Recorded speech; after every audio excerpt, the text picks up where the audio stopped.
அமைதியற்ற கடலின் ஓரத்தில் சூரியன் மெதுவாக மறைந்து கொண்டிருந்தது. அங்கே ஒரு மலை இருந்தது. அது கற்களால் ஆன மலை அல்ல, மனிதர்கள் மறந்து போன பொருட்களால் ஆன மலை. ஒரு காலத்தில் அந்த குப்பைகளில் இருந்த ஒவ்வொரு பொருளுக்கும் ஒரு பயன் இருந்தது. ஒரு பாட்டில் தாகம் தீர்த்தது. ஒரு கவர் இனிப்பை பாதுகாத்தது. ஒரு பிளாஸ்டிக் பை பொருட்களை சுமந்தது.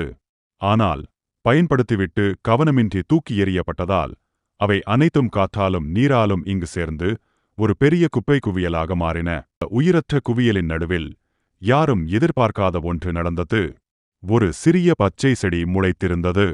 மெல்லிய தண்டுடன் இருந்தாலும் அது உறுதியுடன் குப்பைகளின் நடுவே மேலே வளர்ந்து கொண்டிருந்தது. அதன் இலைகள் மறையும் சூரியனை நோக்கி நீண்டிருந்தன.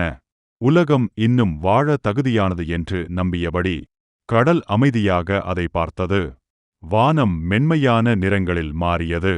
காற்று கூட அந்தச் சிறிய அதிசயத்தை தொந்தரவு செய்யாமல் மெதுவாக வீசியது. அந்தச் செடிக்கு தான் எங்கே வளர்க்கிறது என்று தெரியாது. மாசுபாடு, அலட்சியம் என்பதையும் அது அறியாது. அதற்கு தெரிந்த ஒன்று மட்டும், வளர வேண்டும்.